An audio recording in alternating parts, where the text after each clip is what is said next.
Hey everybody, this is HuMei here. Yeah, and this is me, Edo. It's been a long time. Well, what about a month or so since I think we made our last video? Yeah, close to 2 months. Yeah, it's been really nasty around here. Well, it certainly has. Well, welcome to the show, everyone, as usual, and thanks for tuning in this morning, afternoon, evening, night, whenever you may be tuning in. And this is what, our fourth radio show, so. As it is. Once again, welcome, and hopefully, Christmas treated you well. Yeah, well, it treated me okay. I ended up having to move, which is part of why we were off for a while. Yeah, that, and then, of course, we had scheduling stuff, and then we had weather. Yep, and I was down sick for about 2 weeks, so... And then we had the weather. Yeah. And then after that, there was some weather. Yeah. And so, as you can see, the weather has been kind of bad up here, at least we're in the sort of upper... Mid-Atlantic there, and, it was not good. And they're calling for more, but we'll see what happens. Yeah, we've got a lot more snow than we did last year. Yeah. Heck, across the country, they're talking about more snow everywhere. Everybody's running out of salt. Yeah, the first time that I heard anything called a polar vortex, which is, eventually someone's going to take some RPG and they're going to create that as a spell name. Yeah. Instead of anything like that. Although, that was on the Today Show.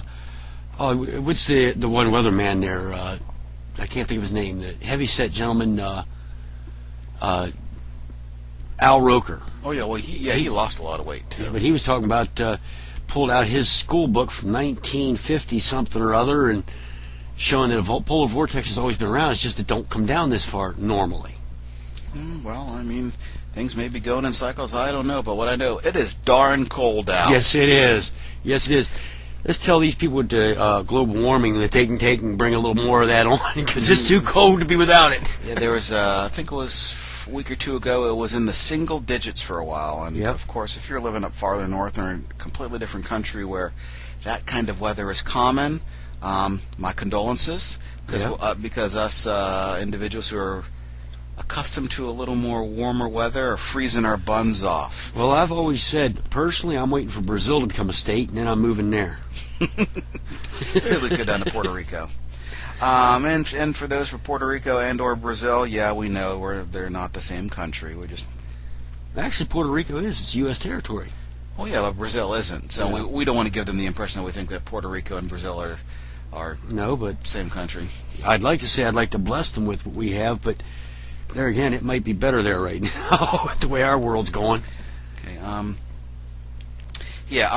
one of the things that you may have noticed here, I'm going to be creating another little icon for us or whatnot to put on the little picture when we upload this to YouTube, is that OurBigBlueBall.com got deflated due to various reasons. Yep. And, just some things had to happen with the owner and proprietor, and he had to seek some other projects. He had other priorities, so unfortunately that is on the back burner for some time. Now, OurBigBlueBall.com may be back sometime in the future. Yep, and we'll be glad to get on with him again. Please understand, there was no hard feelings in any way with anyone. We very much appreciate our leadership there. But until they get back on, for our valued fans, we decided it would be appropriate to try and keep going just for you guys. Yeah, and it'll probably still keep the same. It'll keep the same format, generally the same name. It's just that we won't have the OurBigBlueBall.com logo up there. Unfortunately, with the site going down, that also means our game reviews aren't up there, along with our email addresses are invalid. So what we're going to do here is, along with coming up with the new icon to post here when you're looking at the YouTube screen, because as you can probably see from our previous ones, we had OurBigBlueBall.com. Once again, different logo, and we'll come up here with a blog and a new email address. That way, it's a little more. If something does happen when we get involved with another site in the future, OurBigBlueBall.com or a different site, at least there'll be some sort of consistency where you'll be able to get in contact with us for whatever you may want to. Yep. So once again, pretty much no changes, but we'll just have a couple of just like the blog email address. That'll probably change, and hopefully we'll get that in the description of the video here when this gets uploaded. Pretty much that's sort of what's been going on with the sort of like personal life and whatnot. And we're just getting back into talking, reminiscing. That's what HuMei and I do a lot of times, just hanging out when we are able to get together, which is sort of infrequently, depending on what the schedules are like, and once again the weather, because the weather's been beautiful. Yeah.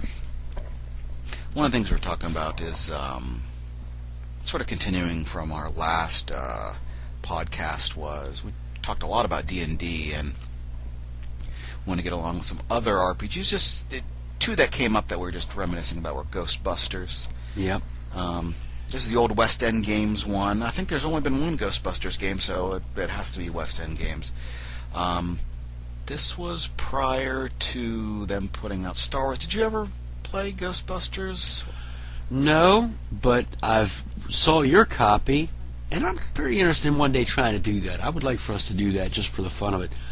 I love that thing. Was it 3 or 4 pages into it where you showed it to me, where it said, "We apologize. We tried to make a serious game, but we couldn't." Yeah, it's actually listed in the rules where they, and I'm paraphrasing here, of course, we tried to make a serious game. Honestly, we did, but we just couldn't.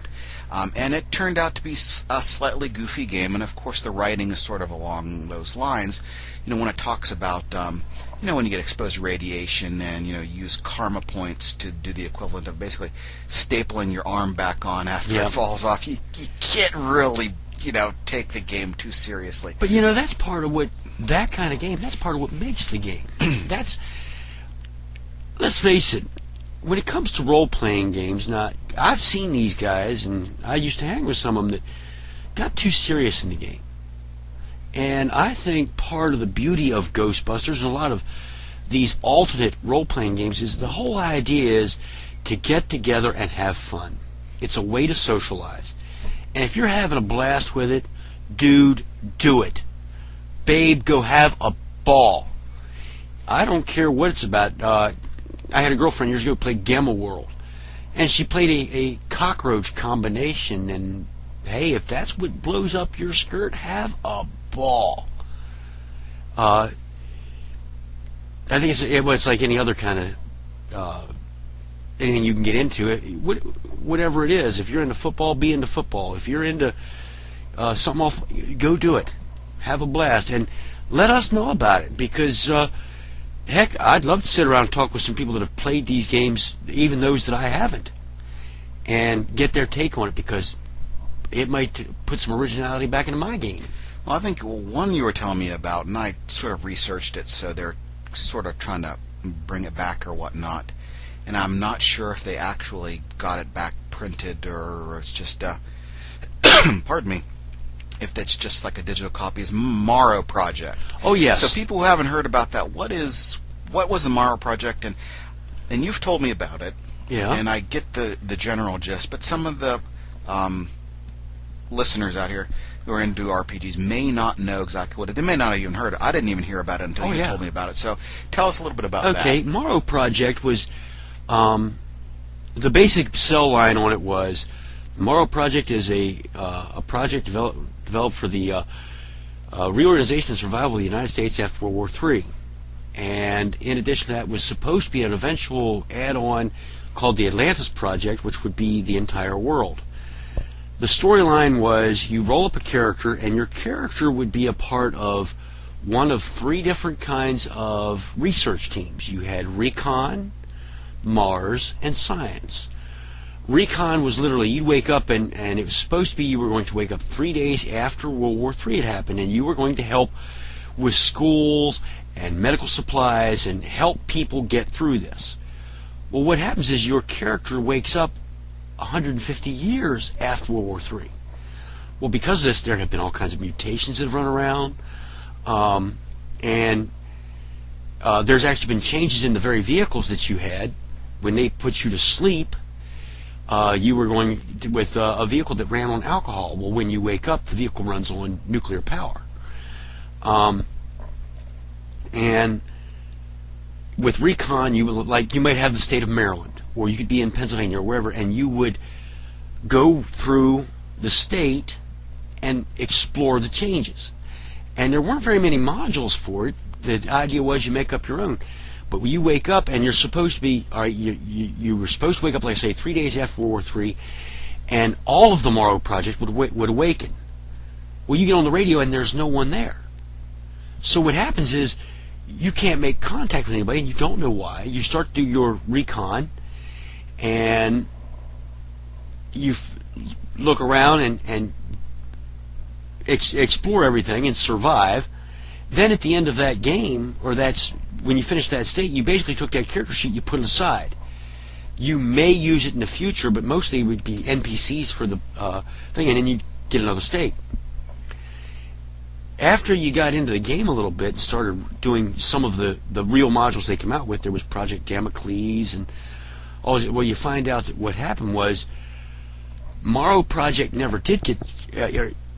Everything was put down. Everybody was put to sleep like you're supposed to. Everything was there, but the U.S. government had a computer, and the computer didn't trust anyone, so it didn't allow the Morrow Project to be awoken. And somehow it decides to test, because Damocles is all about helping the U.S., just like the Morrow Project was about. But what I'm trying to think, it was, you wake up, and what it is, it's like, it's not going to wake everybody up. It's going to awaken one crew here, one crew there, and see what they're doing and make sure they're doing what they're supposed to be doing. And eventually you have to take on the computer. It was a great game in that if you followed the modules that came out, you had a basic storyline and whatnot, but most of the country was never covered. So if you're from Washington State, and you got the basic game, well, you could set up for your state the exploration of it. Say there was some town you got a speeding ticket in. You didn't like it. Well, you actually had where a nuke went off there and blew that place to smithereens. Or you could have, they had zombies, radioactive zombies. They had other corporations, they called them the Big Five, that their equipment was as powerful as the Morrow Project, but most of the people you ran into were these simple farmers who were basically nuked back to the 1800s in their lifestyle.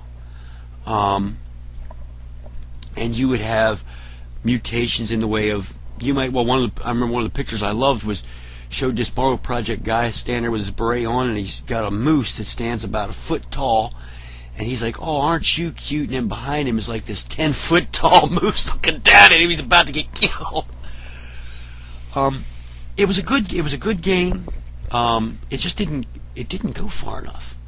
Well, I'm thinking that maybe there was no real sense of growth in the game, maybe because you played it for however long the scenario took, and then you put it aside, and then you have to start over. Right, and there was also no levels for the character. So whatever you got was whatever you had. That's what you had. Yeah, you couldn't grow with the character. Okay, so that might have been what the maybe that's why it didn't take off so well. It might have been during the RPG glut. Maybe it just was. It was only in a certain area, but at least now, I guess when it came out, the internet wasn't much of anything. No. This was definitely back in the 80s, when the internet wasn't the internet. It was go online to you'd hook up your phone to your hook up your computer to your modem, and go on to a bulletin board system and read what some people posted, and that was it. Okay, so now I guess at least since we've got all this print-on-demand stuff, you've got PDF publishing, digital copies, maybe it has a different chance. Because like I said, I did go to one site at one point, because you told me about this 2 years ago, and every now and then you just bring it up, and I think, okay, I'm going to have to go back on just to see if it's been released, because I'd be tempted to buy a print version of it. I could go with digital stuff, but I like a hard copy just in case. If everything fails, I have that hard copy with me, or at least I own it. That way I can actually go through it. Yeah. Well, another thing about having your own copy is, I've said 1,000 times, my favorite version of D&D was the original first edition. Well, if you've got it, you can go back and play it. And I think that's part of the beauty of the old. If you've got the old game system, pull them out and play them. Heck, we sat there and played Toon a couple of times. Great game. Yeah, I mean, the thing is that you have to play Toon in small doses because, and for those of individuals out there listening to us, Toon is an RPG concerned with the aforementioned Toons. It is put out by Steve Jackson Games. Those are the same individuals who made Illuminati, Munchkin, Car Wars, all of that. And it's been around for a long time. Well, at least the early 90s, because that's when I picked mine up. Yeah. And it once again has to do with Toons, as in cartoons. This is not anime type of stuff, or it's just Warner Brothers slapstick type of stuff. And the old Bugs Bunny, Roadrunner, that kind of thing. Yes, and after playing the game, you play it a couple of times and you realize why most cartoon shorts are only like 10 minutes long, because the human being can only stand so much of that utter chaos for that amount of time. And I think when we did get to play it, we did the scenario from an old version of it, which was the equivalent of the Olympics. Yep. And every time we wanted to do something, there were monkeys that were interfering with everything could possibly be. And we had a good time playing it. I think we played it once or twice, but there is... HuMei and I aren't exactly the most normal of individuals. Right. I don't think anyone would say that we're zany, but it's a good way to get away from the more serious RPGs that are out there. I mean, D&D is a serious game. Yep. Once you play that enough, then it's like, okay, I just need to step back. And that's why people enjoy playing, say, Munchkin. Well, that's how I got into a lot of the RPGs I got into back in the early 80s was, my first big break into it was I was in Korea with a bunch of my friends over there. And we played D&D literally 7 days straight. You get off work and have a couple hours, and we go over to the rec center, and everybody be sitting around playing. Well, eventually, you just wanted a break from that. I mean, you do it for 2 months, and you're ready to do something else, so you do another game a day or two, and then back into D&D we went. I played Morrow Project, Champions, which Champions was a superhero game. Oh, yeah, they still have it. They just call it... I don't think it's called Champions anymore. They call it... it's just the hero system. Yeah. And for those out there who may not know it, it is a multi-genre system. Now, technically, I guess it was originally billed as a superhero RPG system, but with the way that it evolved, you could make just about anything. If you wanted fantasy, you could do fantasy. If you want to do sci-fi, you could do sci-fi. If you want to do superheroes, like it was based on, the only issue is that you really, really need to learn how to use the system, and it's a point-based system. Yeah. Where you have to spend all these points, and then if you want these particular powers, and you've got these foci. Then you said, okay, if you want to do this, you want to put all the powers together in a framework, and then you get a point cost cut in it and all of that. And it's one of the few games, and I know if not the only one, that you actually need to use a calculator to make your character. Just with the amount of, some of the things, division, price cut sometimes. I remember over in Korea, that was the thing. Everybody had a calculator. Just because, just figuring up your experience points, it's not always... Sometimes you get a guy who'll sit there as DM and say, all right, y'all just got a level. But over there, we played where it was, all right, the guy when you sat down, he knew before you sat down to play, the DM knew how many experience points you were going to get as long as you did everything. And he would break it down, who did more, who did less. That was part of the fun.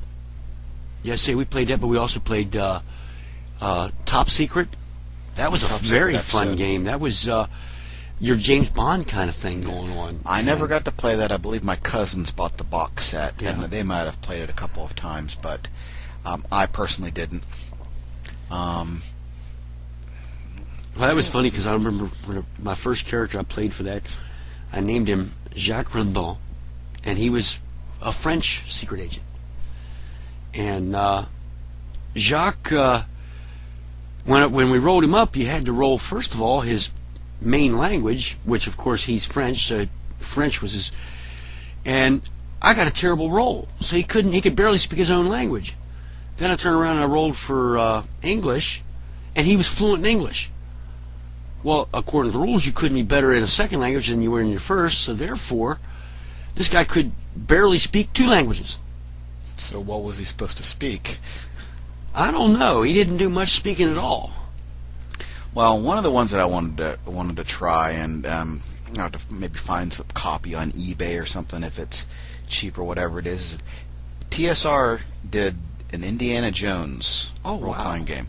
Now, later on, West End Games would make their own Indiana Jones type of, based on the D6 system. You roll dice and whatever the total is, that it'd be target number, etc. We'll have to research that because I think that would be very interesting. Well, I know that at least originally when it was released, you could only play pre-made characters, characters from the series, that were already out there. But then in later supplement, they gave you the rules to be able to make your own adventures, and I can see that. Yeah, well, I guess maybe it was just for fans of the movies who wanted to play this particular characters. But if you have an RPG and there are no rules to make your own characters, it's a very, very bad thing in my opinion. Because you might as well just be watching a movie instead. Because, well, I mean, you get to control their actions, but there's no sort of personal connection with the characters. You're right. There's no freedom to explore the character. And the weird thing is, I'm sitting there when you think about it, I've never done that game. But I'm thinking there are a lot of different artifacts, mythological and real, that you could do some wonderful things with. So what if you want to be a out-of-work police officer from New York City that somehow got involved? Whatever, and you end up looking for Atlantis. That could be an interesting adventure, trying to get your character, who's a no-nonsense type of character, doesn't believe in Atlantis. Now he gets hit with giving him something where he actually wants to pursue that. That can make it interesting. That can really round out a character. Yeah, they not just the movies. There's been a lot of sort of what am I say? Expanded universe Indiana Jones stuff. There have been games, there have been novels. It's sort of like Star Wars, and of course it's related because Lucas had his involvement in Indiana Jones as well. Yeah. One of the things was like the Secret of Atlantis, and then there was a couple other things like the Staff of Moses and a couple other things. And I guess that's also been a hallmark of the Indiana Jones series, just because what started out with Lost Ark, and just half the movies. You had Lost Ark, and then you had Last Crusade. Yeah. And the Crystal Skull. But that wasn't so much a religious-based one. No. And neither was, Temple and it also wasn't, the Temple of Doom didn't seem to rate so well. I don't think a lot of people liked that one as much as they did the Lost Ark and the Last Crusade. Yeah, I'm pretty sure chronologically, Temple of Doom takes place before Lost Ark. I think I'm pretty sure of that, but you know what? Some people will probably be screaming at us right now through the computer about, yeah, you're wrong, but I'm thinking that's how it was, just because of you read the background and all of that, but that's one maybe we'll have to sit down and play or something like that, just at least making your own characters. That might be one for us to sit down and explore our own world. Something like it, but not being... How do I put this? I would not say Indiana Jones in any way, but in a world where,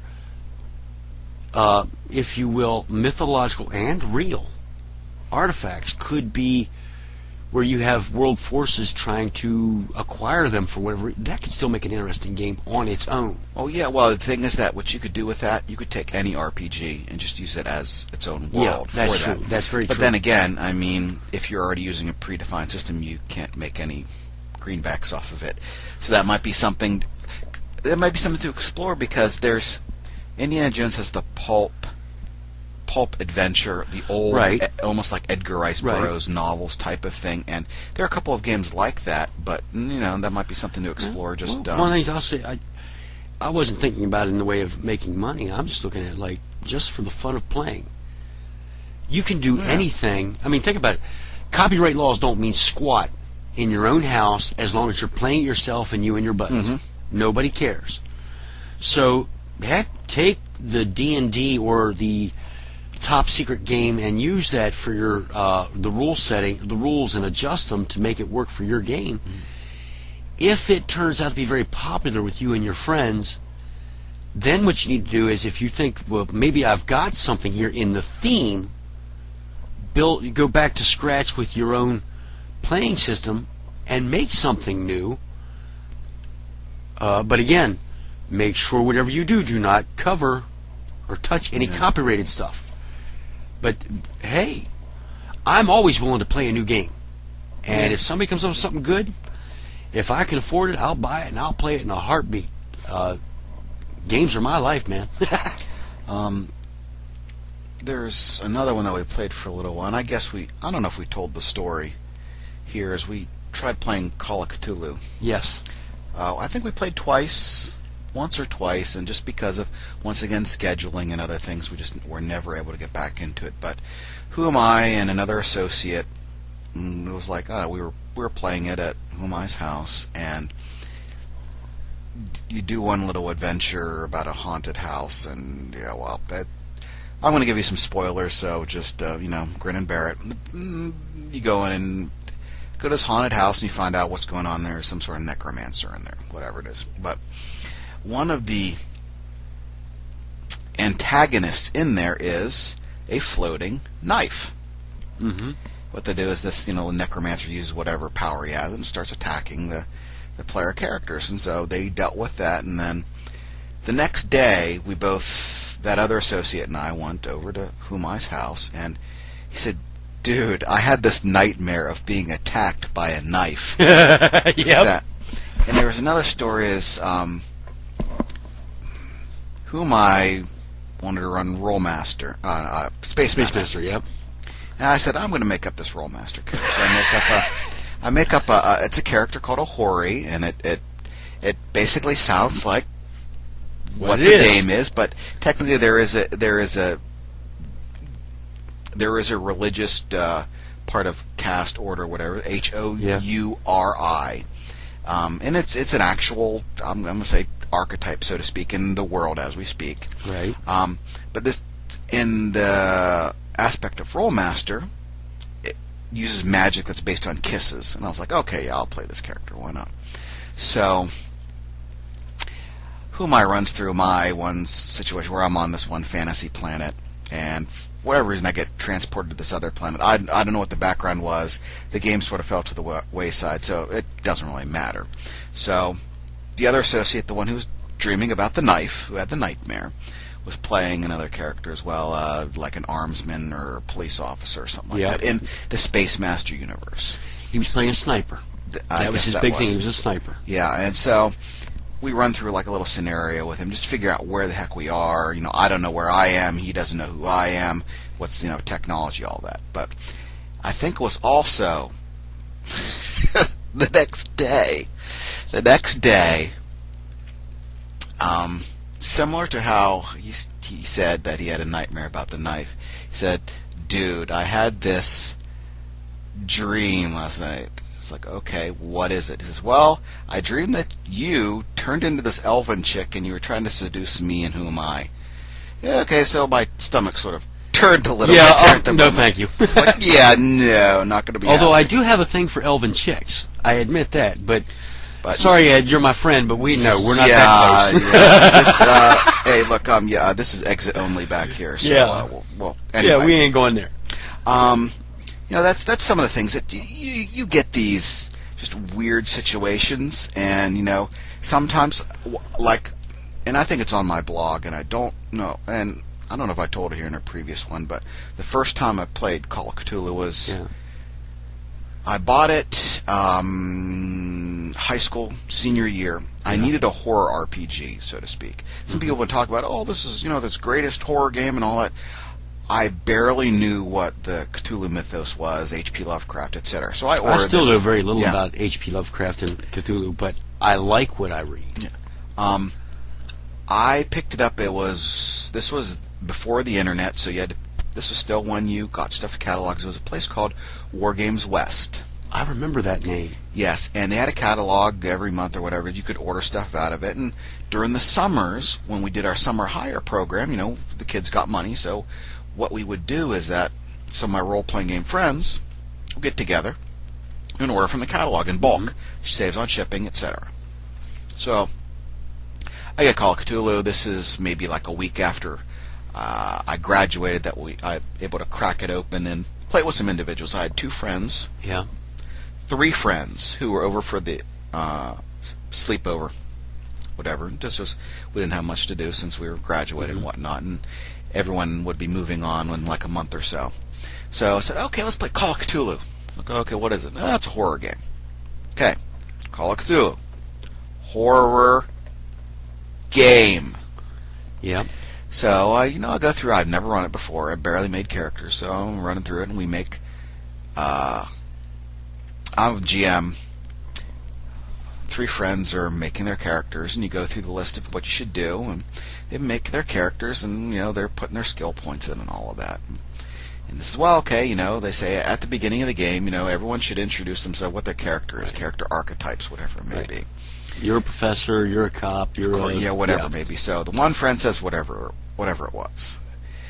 Then the second friend says whatever it is.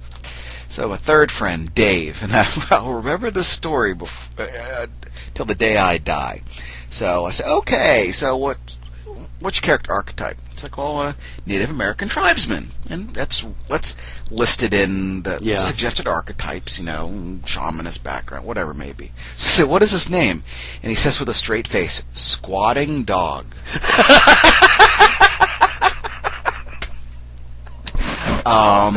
It was kind of hard to breathe. I and the other friends were laughing so hard, and that kind of puts a big damper on the whole horror aspect, which is, hey, Squatting Dog, what are you doing?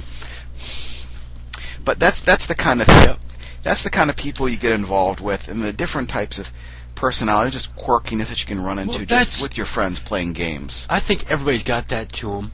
I mean, dude, you've known me how long? And I get very serious on some games, and then there are some times where I'll take the same character I've been very serious playing with, and I turn into the zany guy that day. You just get in that mood.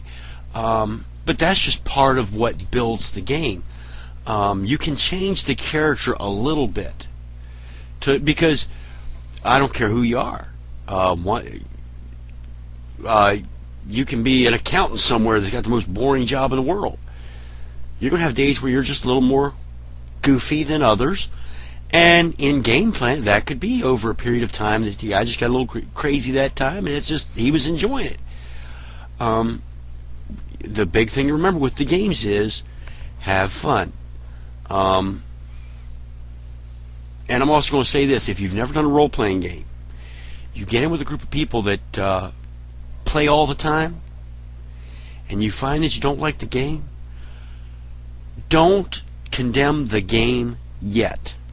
Take a close look while you're playing at what you liked and didn't like, and check out other groups. Because one thing I'll say is, every group I've come into, none of them ever played the same. Because the game is is formed around the personalities of the people playing. I've never had gaming like I had when I was in Korea. That's like 75 people stuck in a 5x5 room. Yeah, but that was the thing. We had a lot of military personnel. There was Army guys, there was Air Force. We all got crammed in a room in the rec hall, and we had a blast.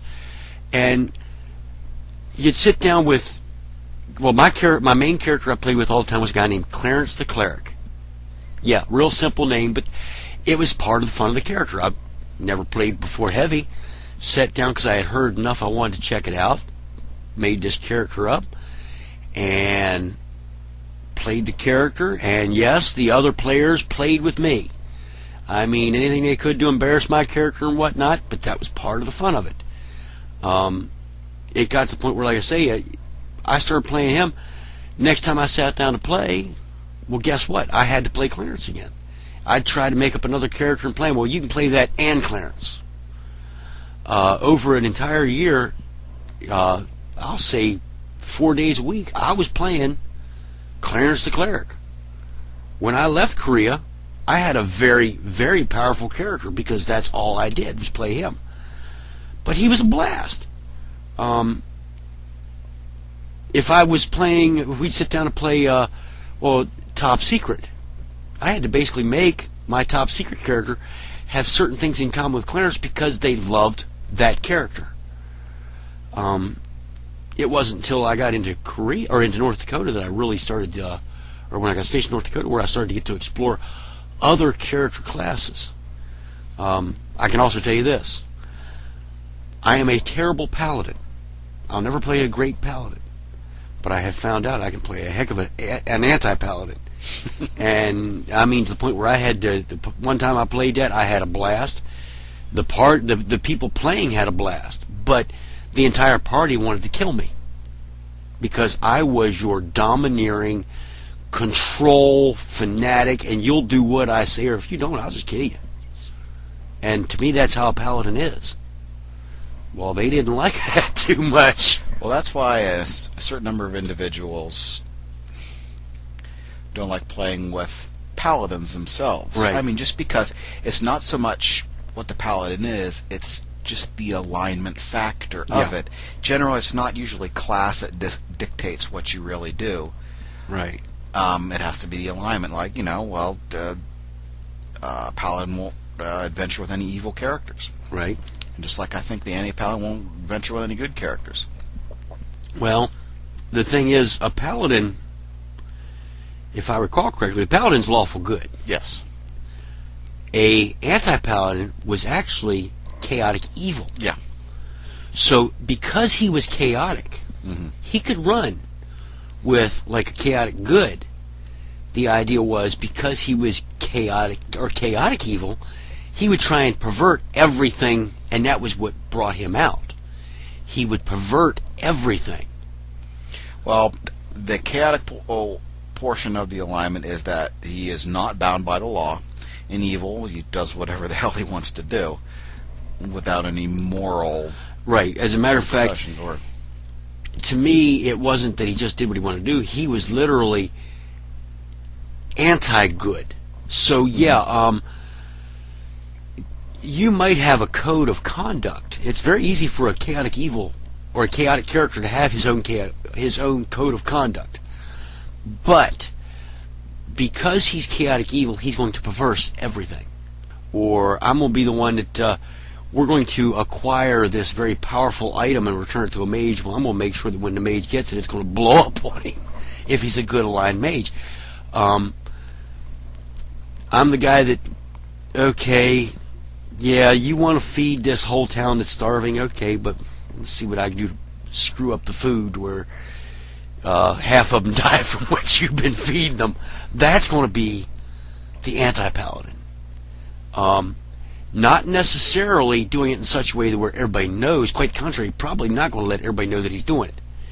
He's going to pervert everything, though. At least that's how I tend to see the anti-paladin, although I remember having discussions about the paladin class. It would be theoretically possible for a paladin to own slaves. And I mean chattel slavery in that he's good, he treats his slaves good, but if the law says he can have slaves, he's into the law. Therefore, you could have a lawful good owning slaves. And in modern America, we think of slavery as the ultimate evil, but if you take a look at the system, then it's theoretically possible. The funny part is slavery would fall under the lawful, not the chaotic, because the chaotic would be more into individual freedoms. Therefore, you wouldn't have the right Anarchy. the anarchy thing. You would not have the right to force your will on someone else. You know, unfortunately, chaotic evil characters tend to do just that. Right. I mean, now, but I think what you're thinking of is that if you're going to be working within the bounds of the law to do what you want, that would be lawful evil, and that's what the difference is between. Right. I think in the I can never remember whatever the difference between the demons and the devils, at least on right. third edition. Demons. Well, even in first edition, demons. If you look at the first edition monster manual, were all chaotic. Devils were very lawful evil because they had all the contracts and everything. And like that. with the demons, well, even demons, any chaotic evil character, you got into a lot more subterfuge. You wanted to keep it hidden. The ends justifies the means, and theoretically, the ends justifies the means. Chaotic good, chaotic evil could be that you grow in power, but how do you use that power when you've got it? If I destroy a convent because in the end I'm going to use the land to help feed more people, that would be a chaotic good. Who cares if I destroyed a lawful good thing, because in the end I'm feeding more people, therefore the end justifies the means. On the chaotic evil, again, the ends justifies the means. I'm going to take on a lawful evil paladin and overthrow him because I want to twist what he's doing more the way I see the end should be. Whereas a lawful is going to be more along the lines of, okay, you're a chaotic good, and you're feeding your people. I don't necessarily agree with how you're doing it, but as long as you're doing it right every step of the way, I can't really argue. And these are the kind of things that you talk about when you're not playing RPGs. Mm-hmm. You talk about the system. I mean, there's... I think when Gary Gygax was actually creating the system itself, he wasn't thinking that deeply into it. And of course, you can always think about that kinds of things within the scope of the world itself, but most people don't really think about slavery or anything like that within the scope of the game. However, some people will think about it, and of course you have to, the DM/GM has the final say in what this particular alignment can do, what you can and cannot do, because, well, it's... Well, rule number one is always, the DM is always right. Rule number two is refer back to rule number one whenever the DM's wrong. Yep, so, yeah, that's... You know, we've played a number of games in our times. We'll probably bring up a couple other different systems as well, in a later podcast, whatnot. But one thing we did a couple hours ago was we played an old board game. Yeah. Krull. And after playing the game, I gotta go watch the movie again. Yes, just Krull. If you didn't know, it was sort of it was a fantasy movie. Yeah. Was it early '80s? Oh, good golly! Yeah, good golly! It was definitely early '80s, early to mid '80s. I'll say that. It was fantasy, but I always got the feeling like it was also another planet kind of thing. Well, I think the monsters were aliens. I think, and once again, what I did was that one time when I did go over to your house, I think I bought it, and we were doing something else at the time, and I had it in the background just to sort of watch it, and whatever we were doing, we were into it, and then by the time I noticed it, the movie was over. So I have to go and watch it myself again. Anyway, what happens? You know, the knight has to save the princess. Had the special weapon. Looked like a star, and they called it the glaive. And of course, a glaive is not a throwing. It looked like a giant throwing star. Yeah, it looked like a throwing star, except the blades would flip out. Yeah, flip outwards, and it. And a real glaive is not really a throwing star. It's a big pole. It's a pole arm with a blade on the end. So, whatever the reason they called it that, and it was, the knight saves the princess, and he had to follow around. Where's this castle at? And he had to find. Although, as a side note, did you ever think if that glaive was real, how would you actually catch it? You cut your fingers off trying to reach up and catch the thing. Well, refer to rule number 1. Yeah. But it had an arcade game too. Yeah.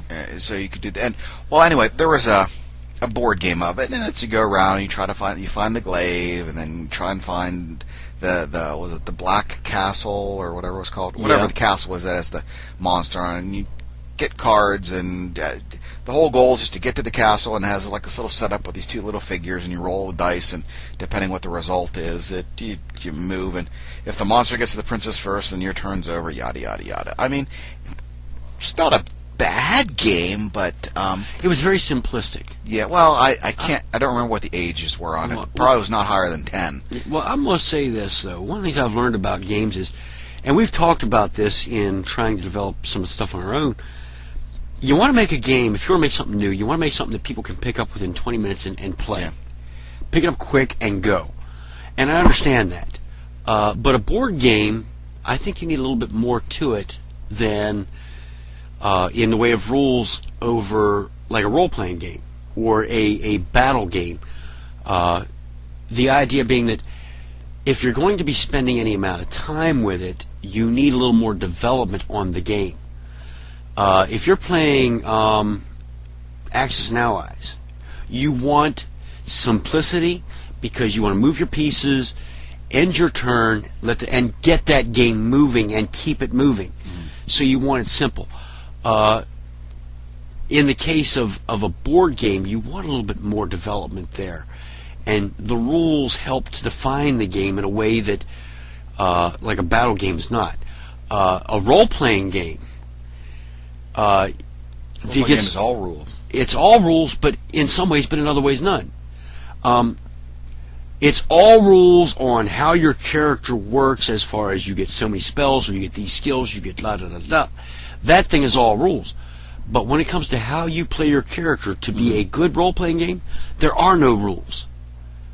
Sit down and have fun.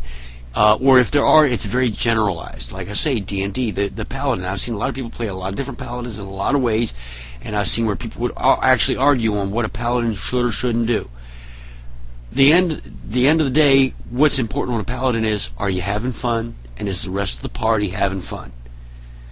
I don't care what the paladin does. I don't have a problem with anything as long as you're having fun. Well, you know what? I think I and all the listeners have realized that you have paladins on the brain right now. Well, no, I'm just using that because the paladin was always the most restrictive class. Yep, it was the goody-goody. Right down the line, he was restrictive, and that's why I use him in this kind of an example. Think about it in the Star Wars universe. If you want to carry it out, a Jedi would be a very restrictive character if you played it as such. Because, well, everything you look at what Yoda had to say, and with the different, when you start looking at that kind of a class, it would be very restrictive. You can only do this, you can't do that, and because a Jedi was a Star Wars version of a paladin. Well, supposed to have been. Right. There would be very little room for any kind of individuality. But if you're playing a Jedi in a Star Wars universe and you're doing all kinds of awful, and everybody in the game's having a blast, dude, there's nothing wrong with that. The point is, have fun. Well, I think we moved away from the board game, the Krull board game. I'm sorry. Wonderful Krull board game. Oh yeah. Yeah. Well, I mean, it wasn't a bad game. I think I picked it up at a thrift shop many years ago. It was a good way to kill half hour, 45 minutes. Yeah, and I'm going to put this out for everybody. Don't be afraid to stop by the old yard sale. You'd be surprised what you can find at these kind of places and the old thrift shops. You'd be surprised what kind of old games you can find. And even if it's, look, you spend $2 and spend the evening playing it one time. You spend how much to go see a movie? Mm-hmm. You've spent less than that and had a great time. Well, there are a lot of individuals who would rather sit at their computer and type away on the cell phones and whatnot. Yeah. And if that's what floats your boat, go ahead for Yep. it. But I'm just kind of sad that a lot of games have gotten away from the social aspect. I think I was, let's bring up Gary Gygax here. He wasn't fond of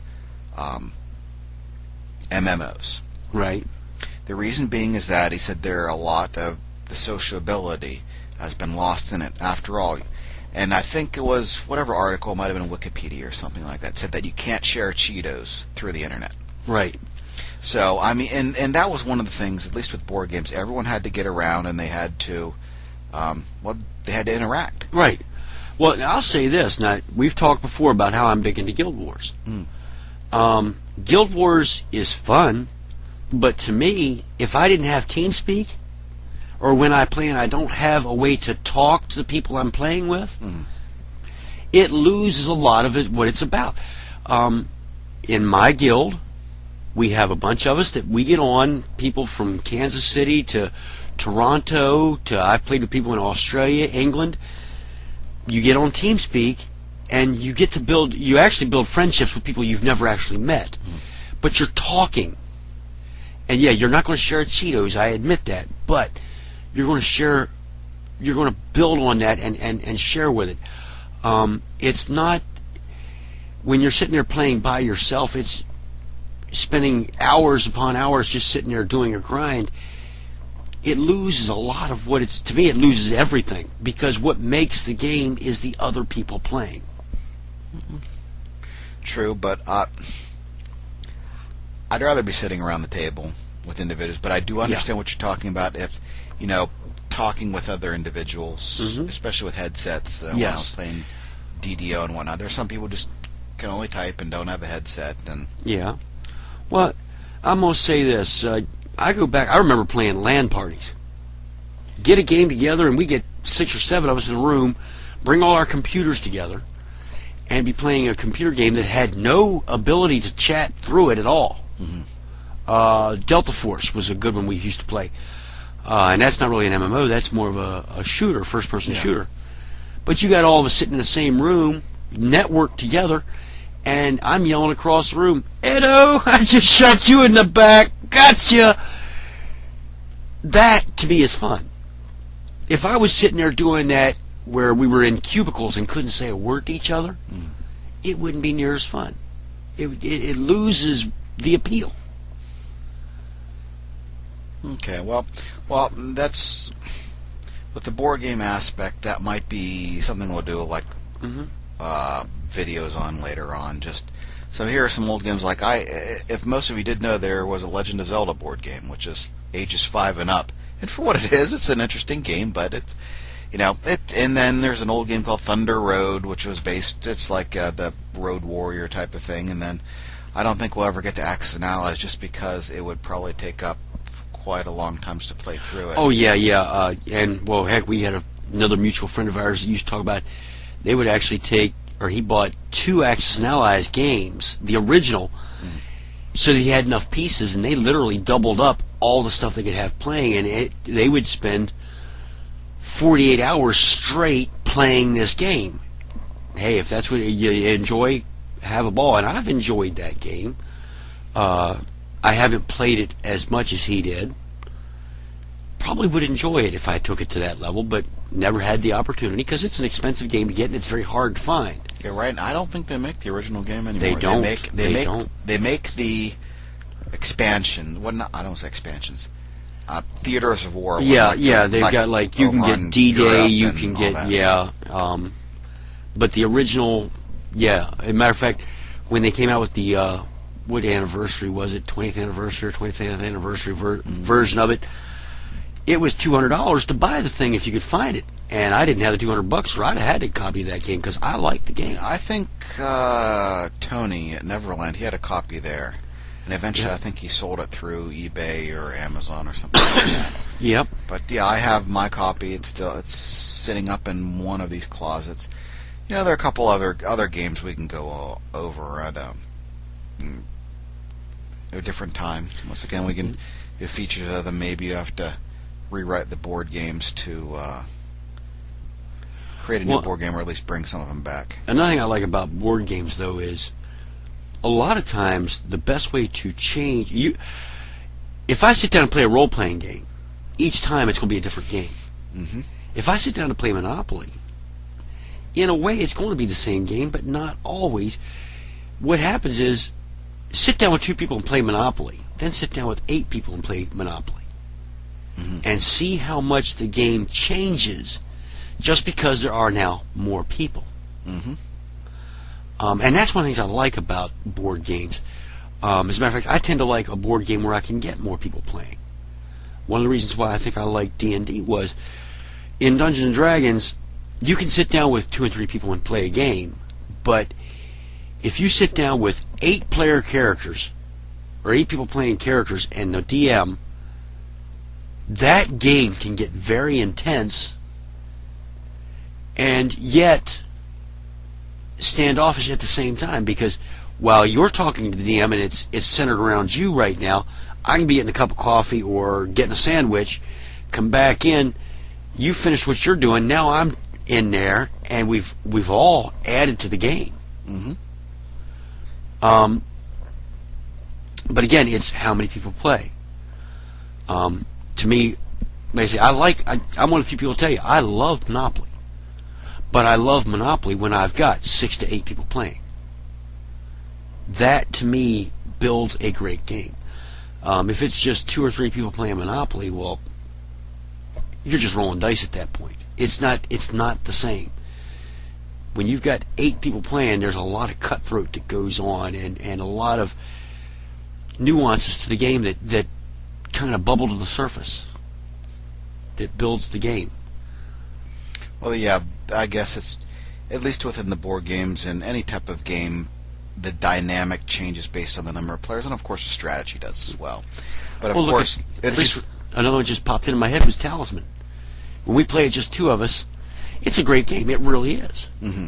But when we get more people playing, dude, tell me it doesn't change the whole aspect of the game. And on that, we were playing Relic about a month or so ago, and did I win? Yeah, I think you did. I think it was just easy enough, but the game started off as like we failing just about every roll possible. We were just like, man, if this is the best that humanity has to offer, I'm quitting right now. Yep. But it was, once again, yeah, like HuMei said, the dynamic does change. The game does change depending on how many people are involved. Yep. So, something that came up, a month or so ago as well. HuMei, and if we're need to get away or whatnot, we go down to various shops. Sometimes we go down to the mall. We go down to a bookstore here in one town, and we're looking in the game section. They every now and then they get some RPG stuff in. Take a look at it. As a matter of fact, it was a couple of days ago it was yesterday, I think. Yep. Maybe we just for a short time went over there. They had like an old monster manual, and a Deities Demigods, first edition. Both first edition. I think the Deities and Demigods didn't have the Cthulhu stuff in it. But what happened was that a month or so ago, we went in, we saw those new books. Okay, and I think HuMei picked up this book for Pokemon. It was about the card game, and for those of you who may not know, I was involved with the card game many years ago when I was in college. I was in Hawaii at the time. This is when Pokemon had entered its heyday. People were really playing the game, and the trading card game came out. And I like trading card games. I'm notoriously bad at playing them, but I do like them. And they had an import store, and I noticed they had these cards here, and they were all in Japanese. It's like, well, I'm taking Japanese. Why don't I start trying and translate these things? Just the heck of it. And I started doing so on a regular basis, and I became well known for that when Pokemon was in its heyday, when Wizards of the Coast controlled it. To the point that Japanese staff from the Japanese company who did the card game knew who I was. Yep. And I'm a website with translation. Some of them are still up somewhere, so if you really want to, you can find them. And during its heyday, people would go to my site and say, okay, what's this particular translation for this card? And they would check. But anyway, there were like at least 2 books that actually referenced my page at the time. And when HuMei picked up this book, I said, because I think I have a soft cover version of it. And he picked up the hardcover here, and I'm like, hey, let me take a look at that for a minute. And I flipped open a couple pages, and there it was, listed right there. Hey, look, of all the bookstores, of all the books I could pick up, guess who's quoted right here? He said, oh, well, I need to pick that up. So he has a... Yep, I had to buy a copy of that because it's my best bud. I'm sorry, for those of you that are listening, if you had your best friend, you found out that he was actually listed in a book that's considered to be one of the authorities, or the book is one of the authority it wasn't really an authority, but it was... It gave people some good background and whatnot on it. Yeah, but being that, and your buddy's listed as one of the authorities to go to, what are you going to do? I had to have a copy of it, and by the way, I'm still going. I got to get you to autograph that for me. I'm going to have it autographed. Increase the value about $0.015. It's not about the value for them. I know. That's about the value to me. Yeah. But it's just weird little things that can happen. It was just a little visit, just to see what they had available, and there it was. Sort of another trip down memory lane, and I don't play the game anymore, and I doubt anyone remembers who I am, but it was a nice little thing. Hey, look, back during the day, here's who I was. Yep. You was somebody. Yeah, I was somebody. So on movies here, some quick stuff on them. Not a lot of movies we've seen. I mean, The Hobbit 2 we wanted to go see, but never did. Yeah, it kind of came and went, and we didn't realize it was out there, I think, because we had so much going on. Thor came and went, too. I don't even recall that being... I don't think I saw any advertising on TV on it. Either. But then again, I really don't watch much TV nowadays. Yeah, neither do I. Matter of fact, I watched the first 2 episodes of, or maybe the first 3 episodes of the Marvel...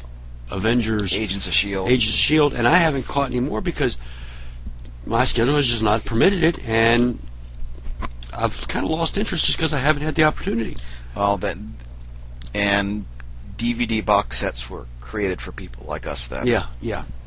Especially like I was watching Sleepy Hollow, and then I got away from that as well, and it's just like, okay, yeah, I'd rather have it all on like a box set, so just assume wait for it to come out. Another one for me is now I've watched every season except for this last one, Walking Dead, because I am an old school zombie fan. I don't like a running zombie. To me, that doesn't work. And The Walking Dead fills in on that old. The zombies are rotting away, and it plays on that. I haven't seen any of this last season at all. The 2013. I haven't seen any of it. One of these days, I guess I'll have to buy the third season just because I haven't seen it, and I don't have the first or second season because I wasn't. It's one of the things where I like to watch it, but I don't see myself wanting to go back and watch it again. One of the TV series I picked up was old one, Witchblade, based off of the old. Well, not old comic. It's a current comic by Top Cow. Female picks up biological gauntlet, magical powers, etc. Those didn't know, in the early 2000s there was a television series of it. It was highly rated. Lots of people liked it, but unfortunately, due to the alcoholism of the main actress, the series folded, and still remains to be one of the, if not the highest rated TV series to have been canceled. And just as side note, I did meet Michael Turner, who was involved with the comic. He was an artist for it. Fortunately, he passed away in 2008. I did meet him several years earlier, roughly 2002, when I was in Hawaii, and at one store called Jellies there in next Pearl City. He was out there and said, "Oh, Michael Turner's coming out there." Okay, so I got like 2 comics signed, and I think he drew a brief picture for me. Real nice guy, at least from what I got to talk to him. It was during like a lull when no one was there asking for autographs, and just chat a little bit. I can't remember a lot of what our conversation was about, but he was dating a Playboy model at the time, which was like, how did the comic book geek get involved with a Playboy model? But anyway, that's just my antipathy and jealousy speaking. I got a couple of things signed. I got a big poster signed as well, just from the staff that attended. But when I asked him about the series itself, he didn't seem to be too hot on the series. When I asked him, well, what did you think about the Witchblade TV series? And he just sort of just like briefly shook his head.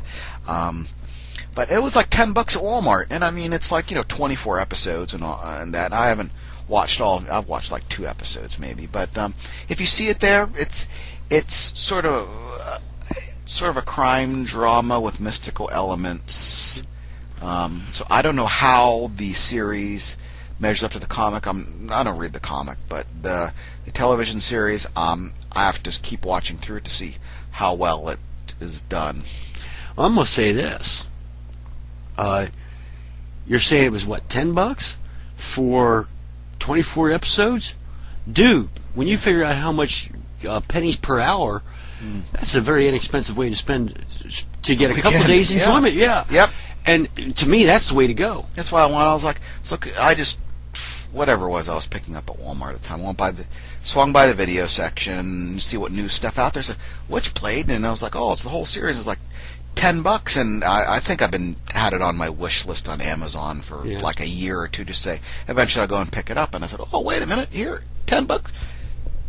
Darn straight, I'll pick it up, and I did, and I'm still watching through it right now. Heck, remember we sat around one time talking about Greatest American Hero, just enjoying it, and I stumbled onto it at Walmart for like $10, the entire series. I brought that home, and I don't think it was. I think it was Five Below. You said it was, wasn't it? Okay, yeah. And I got it for a little bit of nothing, the entire series. And I sit back and I watch it now, and I'm laughing at some of it, going like, "We thought that was good back then." And it was. Yeah, it was. And don't take this the wrong way, anybody, but Miss Conicelica, you were a sweet actress. Man, I liked her. I really liked her in the series. Heck, I even heard something about they're trying to make a movie on that, doing like a remake. Well, there's a lot of there's a lot of stuff in the works right now. Various properties, just it's in development hell. Like this one will get made, this one won't get made. It's just we gotta sit tight and see what's going on. Some stuff like World War Z. You read both the book. I haven't read the book. You've read the book. I haven't seen the movie. You've seen the movie. Yes. So what was your opinion on the movie versus the book? Okay. Was it even anything similar at all? I'm going to say this. Reading the book, first of all, the book is excellent.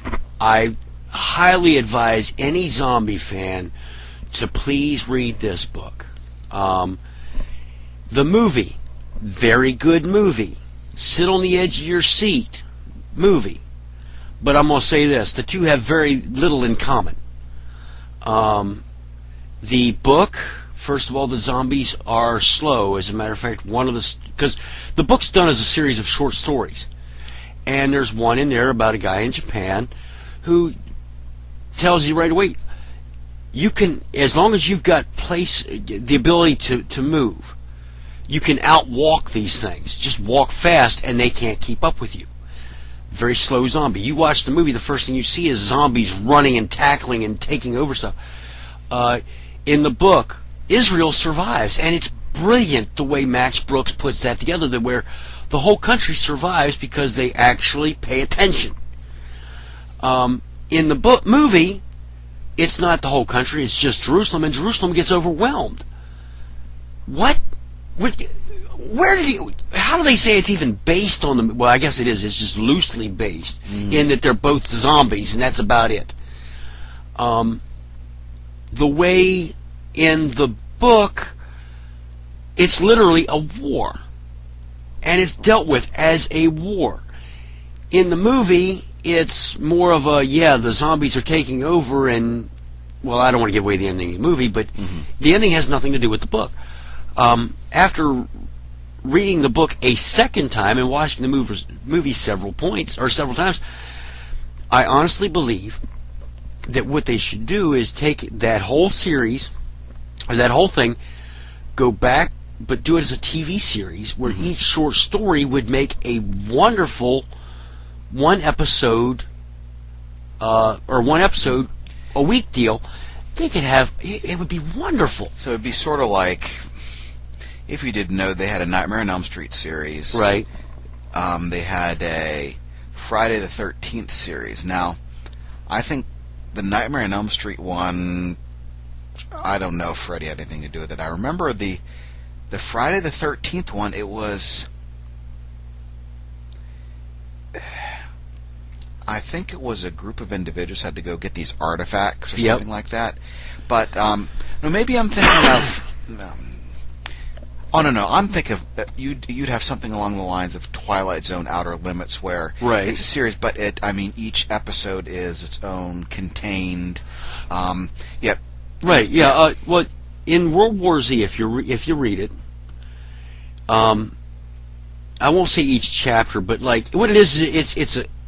Each part is a short story, and the guy goes through, Mr. Brooks goes through, and he shows like how it kind of started with the first Patient Zero, and it's all written from the aspect of it's after the war's over with, and this guy was running around collecting the stories before they disappeared. The idea being that he was doing this for the UN so that they would get their numbers, and they were doing studies on how this happened and all this. But he's running around, and he says, well, he collected all these personal stories, and it was going to be wasted. And the guy he worked for said, well, you still own the rights to all those stories. Go ahead and make a book. And that's how the book's supposed to be. It's like an aftermath, looking at everything as it happened. Well, like the story on Patient Zero, that would make a great single 1 hour episode. And you could have at the beginning where the author, the character who's playing the author, walks in and is talking to the person that is telling the story, and then it would kind of like fade into showing in the actual storyline, and at the end come back. There are also points in the series, or in the book, where individual A tells this story, and then later on he comes up again in somebody else's story, and there's an interrelation there. Well, you could have these characters from previous episodes come in as well. I could see where the entire series could be done, or the entire book could be done as a series, and because of the way the book is written, where it's a collection of short stories, it wouldn't be hard for Mr. Brooks, if he so desired, and if the show took off, to do more stories, as though, well, these were other stories that he had collected that just didn't make the first book. And it could go on. Not trying to fault the Walking Dead series, because I think that's a great series. But where that's just following one group of people, this goes from more of an international view, where this guy's doing this in China, this happens in Israel, this happens in South America, this happens over in Germany. The Battle of Yonkers, which I'm not going to give that away, but I'm going to say this. Read the book. The Battle of Yonkers is awesome. It's a great story. In Germany, where they're showing how the Germans, the German police are dealing with it, it's just good. It's just that good. Okay, so getting back to the book versus movies, taken by themselves, both of them are great, but there's nothing in common. Okay, so if you're going to be attempting to watch the movie because you enjoyed the book, then you're going to be disappointed. I'd say, if you expect it to follow the book, you're going to be very disappointed.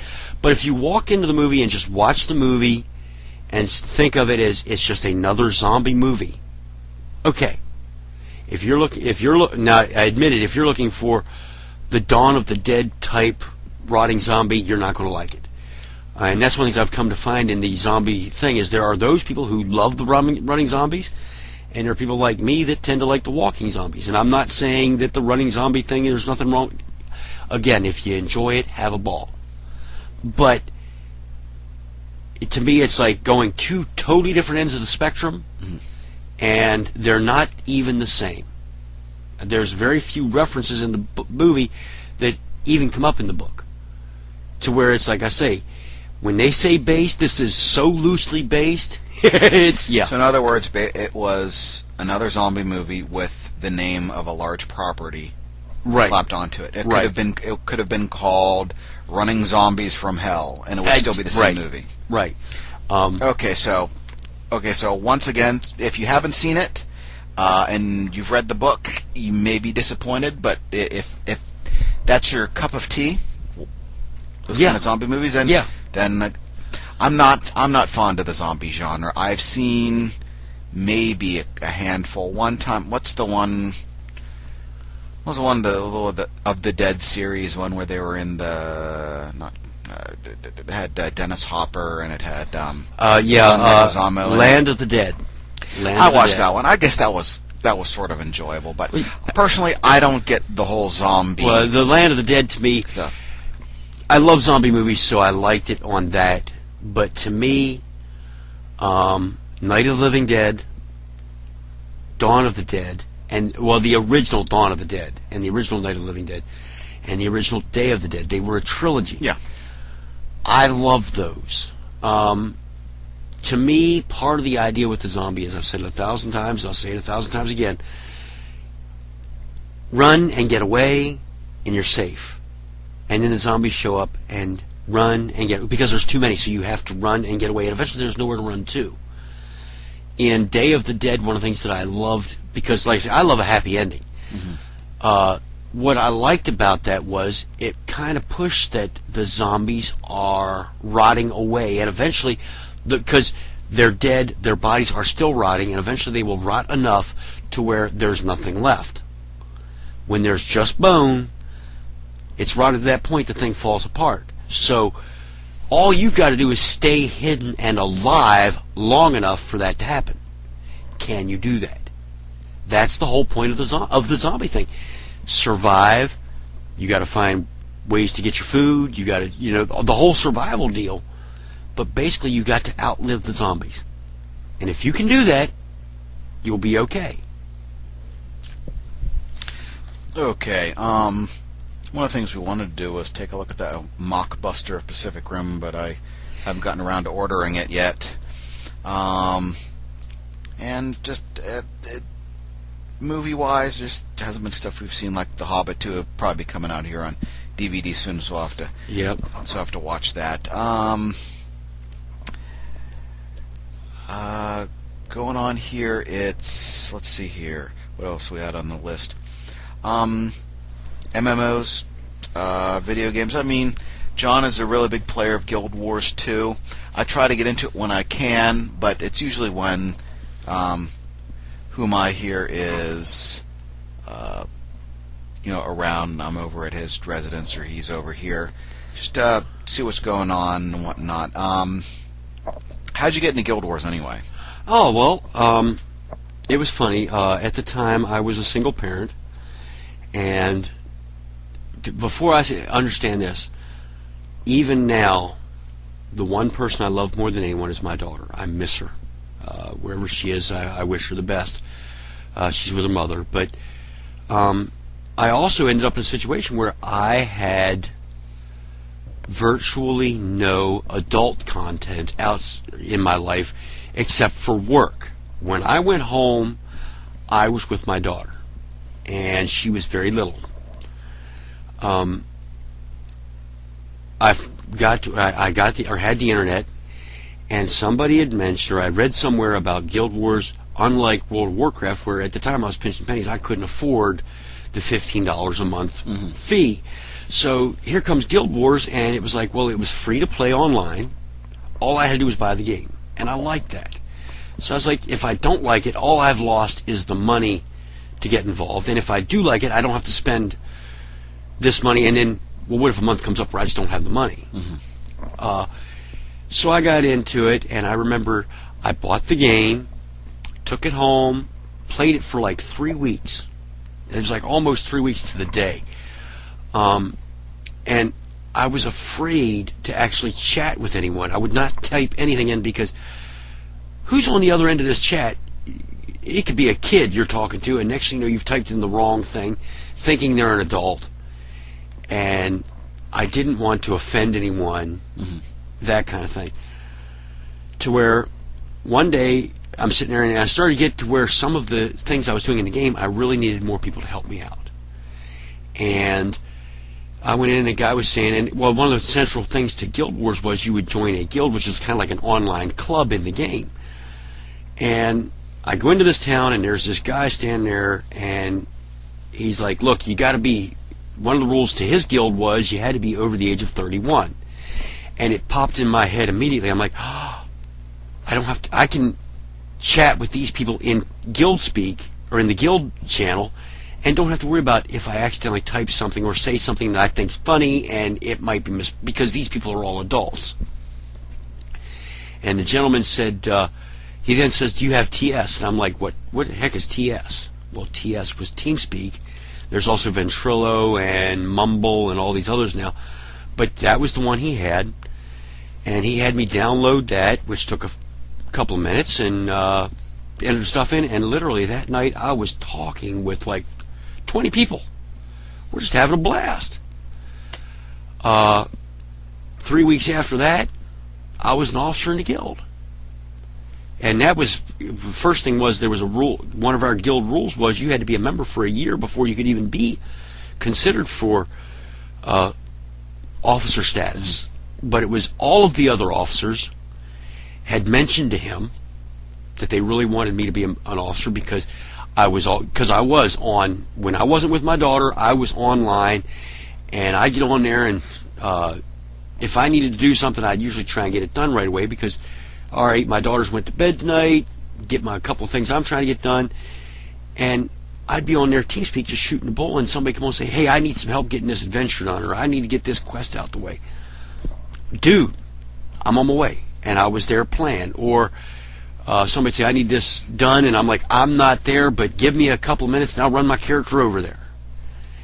And that's just how well, you know me, Ed, I live for helping people.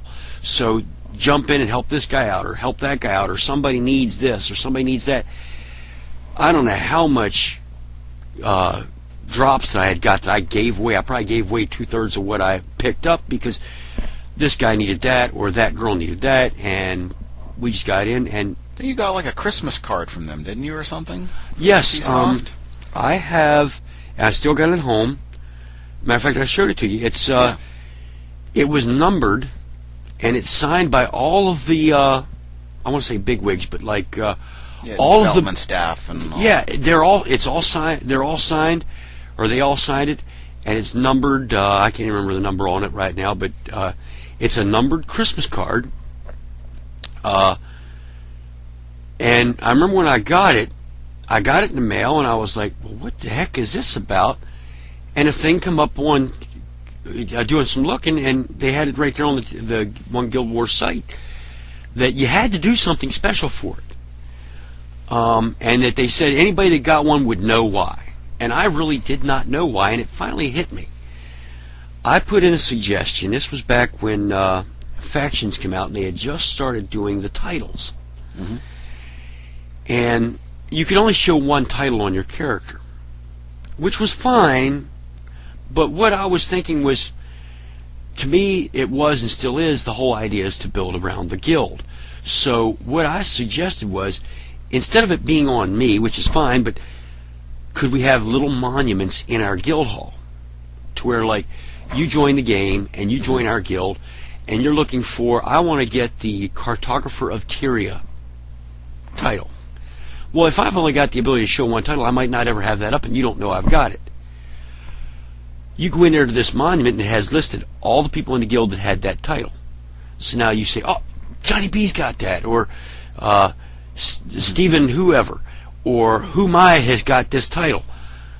I can now get a hold of them and get tips on how to get through this, because a lot of those titles were really grinding. They were really hard. I think you were complaining about a couple of them. Like, a couple of years ago, you're like, man, I only need to be on for 700 more hours, and I get the I don't get no sleep title. Yep. Or the I have no life title was what I used to joke about. I had the I have no life title because I acquired the one title that I was very proud of for a long time was the God Walking Amongst Mere Mortals, which to get that title you had to acquire 30 titles, and each of those titles was a grind. When you're talking about I got both the Savior of the Luxon and the Savior of the Kurzik titles, and that was 10 million points for each title. And acquiring those points was a major grind. So let's get back to the card for a minute. Is that when you suggested that, listing of monuments, did it show up in the game? No, what they did was, and I don't think I was the only one by far. I don't think I was, but what happened was they came up with what was known as the Hall of Monuments. Now, the idea with that was you could come with me in the game, we'd join a party, but whoever was in the leadership, we would go to the area called the Hall of Monuments, and if you were in the leadership and we went into that area, it would show your Hall of Monuments. If I was the leader of the party, it would go into my hall, and you could see everything I had done. Also, this became a precursor for Guild Wars 2, because all of those titles, when you collected them, acquired, you either got, like the God Walking title, which you could keep to go when you went to Guild Wars 2, you got to keep that title, or there was Champion of the Gods, which Champion of the Gods, you got points for titles, you got points for acquiring certain weapons, you got points for armor, you got points for all this stuff, and if you acquired 50 points, you got the Champion of the Gods title. And in addition to that, you also got a lot of freebie stuff for Guild Wars 2. Yeah, you got perks. And I ended up acquiring that too, but by that time, because different things had happened in my life, I had to get off the game for probably 6 months. I come back on, and my whole guild was like, you got the God Walking, but don't have this? And most of what I needed was little stuff. Well, I needed certain weapons, and they were like, well, come on, dude. And off we'd go, and we'd get this weapon, or you need different things to buy that weapon, and guys would throw me stuff because they wanted me to have the Champion of the Gods title. No, but like for me right now, when I'm playing with HuMei, I'm still working on getting my Assure and Engineer up and running, so to speak.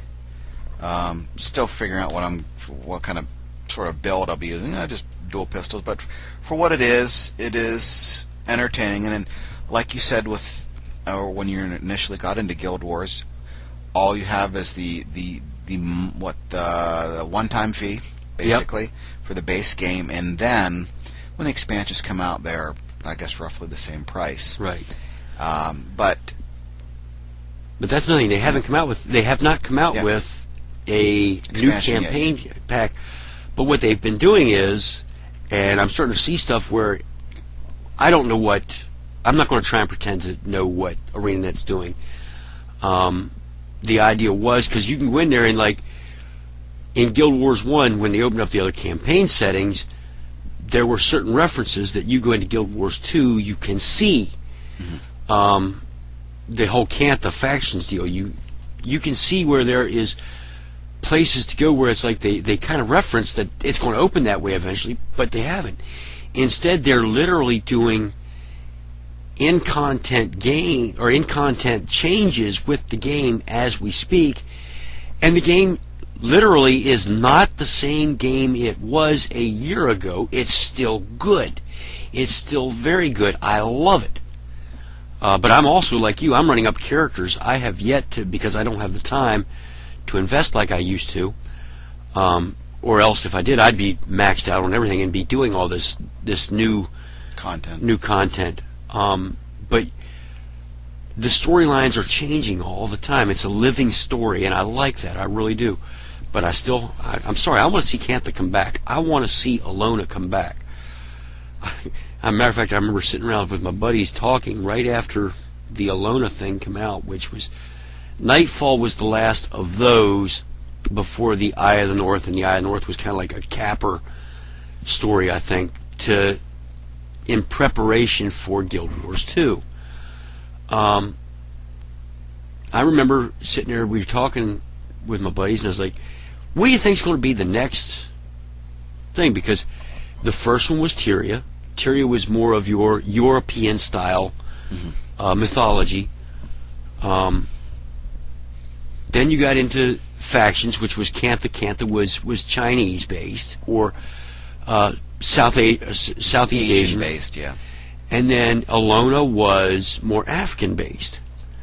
And I remember sitting there and I says, I think the next one's going to be South America. I just picture the whole Aztec, Toltec, Mayan thing going on. And they said, nah, I don't see that. I remember everybody telling me no. Well, then out came the Eye of the North, which changed everything. And about, I guess it was almost 2 years after that, I stumbled onto something online about the world that they had never opened, but they showed, it was artwork they were going to actually use. And it would have been Mesoamerican. Oh. So I was right, but I just loved it. Well, what they probably did was, if they wanted to shelve that enough, they'd probably bring it out in Guild Wars 2, depending on...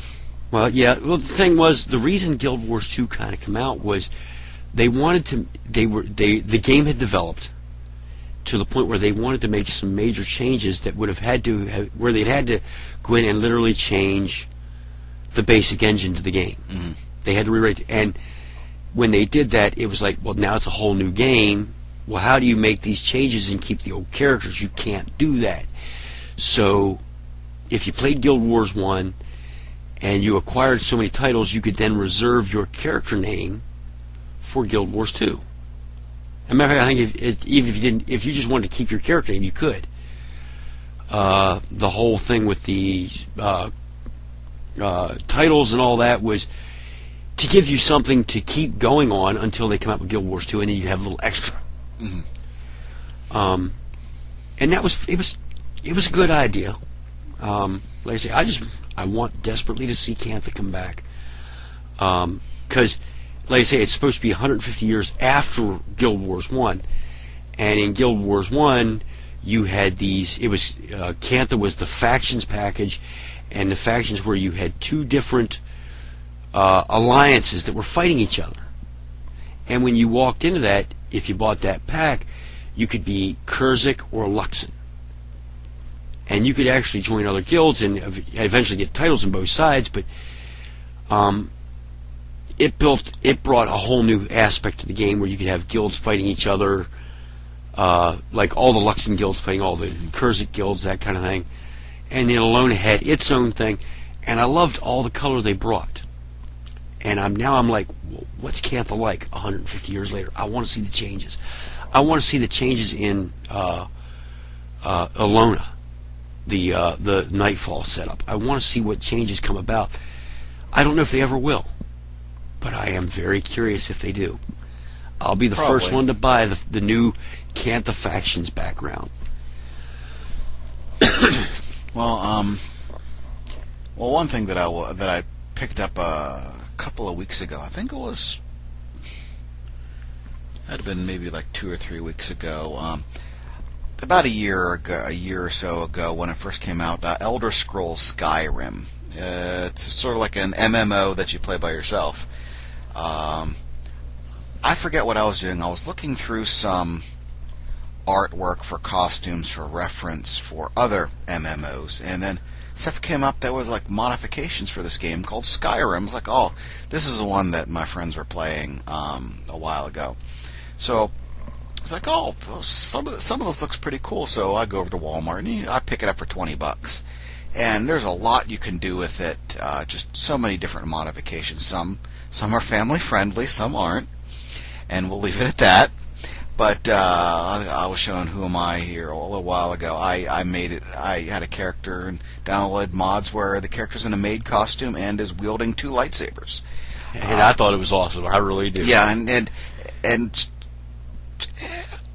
one of the modifications that I downloaded, it gives you some different ways to alter your character. You can do, the face and the hair and the nose and the eyes and all that type of stuff.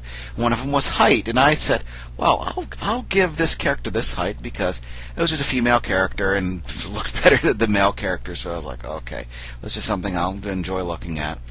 And I said, okay, I'll make her about this tall because I'm fond of short, petite women. And I made the character, and eventually when I saw how high the character was, she had to have been like, I don't know, maybe 3.5 feet tall. Like, oh, okay. Unfortunately, it screwed up some of the graphics. I shouldn't say screw up. I should say, since some of the scenes where the character's supposed to be blocked in a certain area, since my character was so small, it sort of threw off everything, so it just looked kind of odd. But that being said, it's an interesting game. If you can pick it up for roughly $20 with all modifications, I played on God mode personally. I don't think I can get through it just grinding all this stuff, but even on God mode is an interesting game. Has some good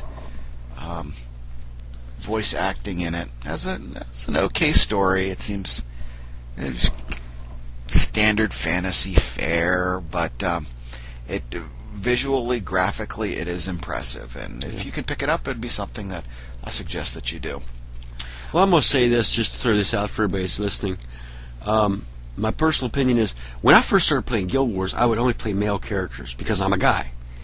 And I'm like, what kind of guy would I be if I'm playing females? And one of my friends on Guild Wars played only female characters.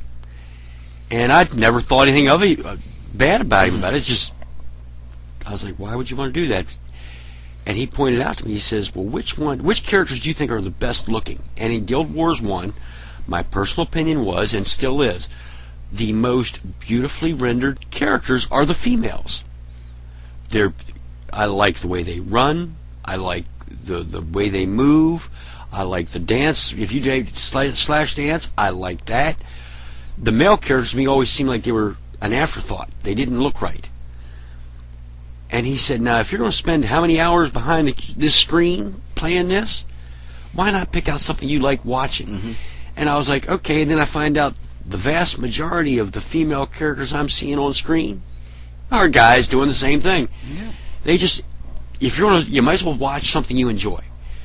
The weird thing is, now I'm finding out from different play, most of the women will not touch a male character because they feel the same way we do. The women are better, I guess, rendered better. Oh, so, well, there's no reason, regardless of any